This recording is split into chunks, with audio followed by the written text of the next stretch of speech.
ಎಸ್ಎಸ್ಟಿವಿಯಲ್ಲಿ ಜಾಹೀರಾತು ನೀಡಲು ಈ ನಂಬರಿಗೆ ಸಂಪರ್ಕಿಸಿ. இதைத்தான் நான் குறிப்பிட்டேன். நாங்கள் ஒரு கேள்வி கேட்டால் நாங்களே ஆச்சரியப்படுறவர்களுக்கு நாங்களே அதிசயப்படுற அளவுக்கு நீங்கள் ஒரு பதில் சொல்கிறீங்கிறது இதுதான் நான் சொன்னேன். அதன் பிறகு ஜோசியக்காரன் அப்படின்னு சொல்கிறது தவறுன்னு சொல்கிறீங்க. நீங்கள் ஜோசியக்காரன்னு அப்பாயின்மெண்ட்டு நீக்கியிருக்கீங்க. ஜோசியங்கிற வார்த்தை ஒன்றும் தப்பான, ஜோசியக்காரங்கிறது தப்பான வார்த்தை கிடையாது.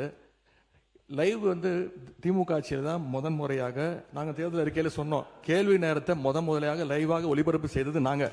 இப்போ இந்த கேள்வி நேரத்தையே எடுக்க முடியாத நிலைமையில தான் இன்னைக்கு இந்த அரசு நடந்துகிட்டு இருக்கு. இன்னொன்று, நீங்கள் லைவ்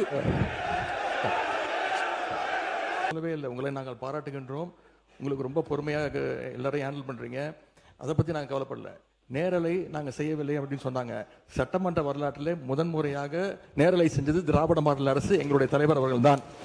கேள்வி நேரம் ஒவ்வொரு நாளும் 1.5 மணி நேரம் 10 கேள்விகள் எடுக்கப்பட்டு அனைத்து எதிர்க்கட்சி தலைவர், அப்போ இருந்த அண்ணா திராவிட முன்னேற்ற கழக உறுப்பினர்கள் அத்தனை பேருக்கும் வாய்ப்பு கொடுத்தது எங்களுடைய தலைவர். அது லைவ் செய்யப்பட்டது. இப்போ நீங்க எல்லா நிகழ்ச்சியும் லைவ் பண்றீங்க. இந்த பிரச்சனையை தான் உங்ககிட்ட சொல்றேன். லைவ் பண்றதுனால என்னென்ன பிரச்சனைகள் வருது என்பதை உங்களோட கவனத்துக்கு கொண்டு வரேன். நீங்க அவை குறிப்பில் நீக்கிறேன் நீங்க நீக்கிட்டே இருக்கீங்க.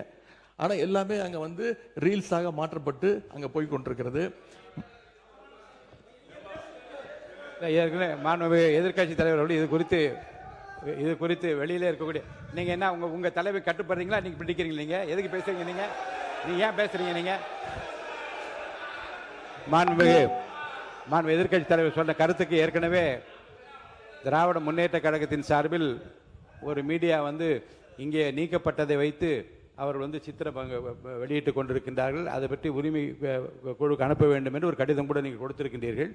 அப்படி நீக்கப்பட்ட பிரச்சனை குறித்து எந்தெந்த மீடியாவில் வந்திருக்கிறதோ நீங்கள் கவனத்துக்கு கொண்டு வாருங்கள். அவர் மீது உரிமை குழு நிச்சயமாக அனுப்பி நடக்க வேண்டும் இந்த அவையின் சார்பாக நான் தெரிவித்துக் கொள்கிறேன். அதன் பிறகு இந்த முதலமைச்சர் சொன்னது அந்த 3 ஃபைல்கள் இருக்கு. நான் எதுவும் சேலஞ்ச் எல்லாம் பண்ணல, நான் ஓப்பன் சேலஞ்சே பண்றேன். முதலமைச்சர் அவர்கள் தொடர்ந்து பார்க்கட்டும், யார் மீது நடவடிக்கை எடுக்க உண்மையாக குற்றச்சாட்டு ஆதாரத்தோடு இருந்தால் அவர் நடவடிக்கை எடுக்கட்டும். எனவே சினிமாவில் பஞ்ச் டைலாக் பேசுறதெல்லாம் சட்டமன்றத்தில் பேசல. நீங்க அப்படி பஞ்ச் டைலாக் இல்ல நீங்க இதுங்க நான் என்ன சொல்றேன், இது நீங்க பேரவைத் தலைவர் இல்ல மாண்பு பாருங்க கருத்து இல்ல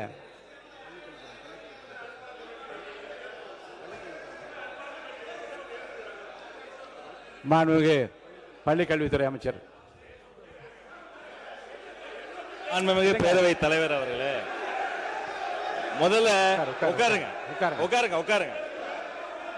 இந்த கேமரா டீம் சைடு கொஞ்சம் காட்டுங்க. ஏங்க மாண்புமிகு இருங்க இல்லங்க ஆனரபிள் ஸ்பீக்கர் மூலமா ரெக்வெஸ்ட் இந்த கேமரா டீம் அந்த சைடு கொஞ்சம் காட்டுங்க. மாண்புமிகு முதலமைச்சர் கருத்து என்ன சொல்றாங்க?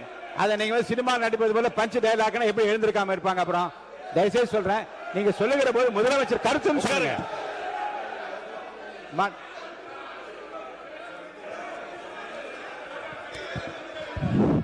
உட்காருங்க. நீங்க எங்க வரீங்க? நீங்க போங்க உள்ள இடத்துக்கு. நீங்க போங்க பதுரை, நீங்க போங்க முதல்ல. உறுப்பினர் கொஞ்சம் அமருங்க. எல்லாம் அமருங்க. இருங்க, நீங்க அமருங்க. தயவு செய்து இந்த ஃபைல்ஸ் எல்லாம் சீக்கிரம் பிரிச்சு பாருங்க. ஏதாவது குற்றச்சாட்டு இருந்தா, அதில் ஆதாரம் இருந்தா, யாராக இருந்தாலும் அவர் மீது நடவடிக்கை எடுங்க. இந்த உருட்டல் மிரட்டலுக்கெல்லாம் திராவிட முன்னேற்ற கழக உறுப்பினர்கள் பயப்படுவதற்கான எங்களுக்கு தேவை கிடையாது. மாண்புமிகு உறுப்பினர்கள் இந்த சினிமா போல பஞ்ச் டயலாக் என்பதெல்லாம் அவைக்குழு நீக்கப்படுகிறது. கருத்துக்கு பள்ளிக்கூடத்தை அமைச்சர் பதில் சொல்லலாம். இப்போ மாண்புமிகு பேரவைத் தலைவர் அவர்களே, தமிழ்நாடு சட்டமன்றத்தில் நடக்கக்கூடியதெல்லாம் மக்களுக்கு தெரியணும். என்னென்ன யார் தொகுதி சார்ந்த பிரச்சனைகள் கேட்கறாங்க, அதுக்கு பதில் சொல்லணும் தான் நேரலை தரும். நான் உங்க மூலமா ஒரு கோரிக்கை வைக்கிறேன். பேசுங்க. உங்க மூலமா ஒரு கோரிக்கை வைக்கிறேன். முதல் கோரிக்கை என்னன்னா, நம்மளுடைய கேமரா டீம் இந்த எதிர்கட்சி வரிசை தொடர்ச்சியா அப்படி கமெண்ட் அடிக்கிறது, உரிமையில பேசுறது, லாஸ்ட் பெஞ்ச்ல இருந்தா டாக்டர் குடுகுடுன்னு எஞ்சி இங்க நடுவில் ஓடி வர்றது, இதையும் சேர்த்து ஸ்பிளிட் ஸ்கிரீன்ல காட்டுங்க. இரண்டாவது, மதிப்பிற்குரிய எதிர்கட்சி தலைவர் அவர்கள் பேசுகிற போது லைவ் பத்தி சொன்னார். உண்மைதான், அவங்க நேரலையை கடந்த ஆட்சியில மதிப்பிற்குரிய முன்னாள் முதல்வர் அண்ணா மு.க. ஸ்டாலின் ஆட்சியில அதை தொடர்ந்தாங்க. ஆனா ஒரு நேரலை என்பது வெறும் ஆளுங்கட்சிக்கு சாதகமா இல்லாம முதல் முறை ஆட்சி நேரலை மட்டுமல்ல, முழுமையான நேரலை என்பது வெற்றி தலைவருடைய ஆட்சியில தான் தொடர்ந்து கொடுத்துக்கிட்டு இருக்கோம். மதிப்பிற்குரிய பேரவைத் தலைவர் அவர்கள் நெற்றிக்கண் திறப்பினும் குற்றமேனு நடுநிலையோடு ஒரு கட்சி இரு கட்சி இல்லாமல் அனைத்து கட்சி உறுப்பினர்களினுடைய குரலும், இந்த குரலற்றவர்களின் குரலாக இருக்கக்கூடிய அனைத்து கட்சிகளினுடைய குரலும் பதிவாக வேண்டும் என்பதற்காக தான் சிறப்பாக செயல்பட்டு இருக்கீங்க. அதுல ஏதோ ஆளுங்கட்சி பேசுவதை மட்டும் நீங்க வந்து அதிகமாக அவை குறிப்பிலிருந்து நீக்கிறது போல ஒரு தோற்றத்தை, ஒரு தோற்ற மயக்கத்தை நம்ம உருவாக்கிட கூடாது. யாரு எந்த கட்சியை சார்ந்தவர்கள் மரபு மீறி எந்த வார்த்தை சொன்னாலும் நீக்கக்கூடிய நடுநிலையான சபாநாயகர் இந்த மாமன்றத்துக்கு கிடைத்திருக்கிறது என்பதை நான் சுட்டிக்காட்டுகிறேன். இன்னொரு விஷயத்தை நினைவு கூற விரும்புறேன். மதிப்பிற்குரிய பேரவைத் தலைவர் சாம்பர்ல ஒரு முறை ஒரு முக்கியமான கேள்வி வந்தது. நாங்க அதை கேட்டு அதிர்ச்சி அடைஞ்சோம். என்னன்னா, கடந்த 2 ஆண்டு காலமாக இந்த நேரலைய அரசுக்கு சொந்தமான ஆல் இந்தியா ரேடியோலயே கொடுக்காம நிறுத்தி வைத்ததாகவும், நீங்க கொடுப்பீங்களான்னு வந்து மதிப்பிற்குரிய பேரவைத் தலைவர் கிட்ட நான் இருக்கும்போது கேட்டாங்க. இதை குறித்து கலந்து ஆலோசித்து தொலைக்காட்சி மட்டும் கிடையாது, வானொலியிலையும் நேரலை போட்டு குக்கிராமத்தில் இருக்கவங்கள கேட்கட்டும் முடிவெடுத்த சபாநாயகர் நீங்க. இந்த நேரத்தில் அதற்காக உங்களுக்கு நான் நன்றியும் சொல்லிக்கிறேன். அதன் பிறகு எங்களுடைய மாண்புமிகு தமிழ்நாடு முதலமைச்சர் எப்போதும் எதுவாக இருந்தாலும் ஒரு சின்ன செய்தி, அது வந்து ஒரு விஷயம் வந்து வந்தா கூட பள்ளிக்கல்வித்துறை சார்பாக உடனே தொலைபேசியில் அழைத்து அது குறித்து கடுமையான நடவடிக்கை எடுக்க சொல்லுவார். இந்த மாமன்றத்தில் ஆல்ரெடி அந்த ஃபைல்ஸ் இருக்கிறதே ஒரு சுட்டி காமிச்சார். அந்த இஷ்யூவே நான் தான் ஏஞ்சி சொன்ன, அவர் ஆதாரத்தை எடுத்துட்டு போறாரு அப்படின்னு. இந்த நேரத்தில் அவர் சாதாரணமா இருந்தாலே அதெல்லாம் பண்ணாத போறாரு.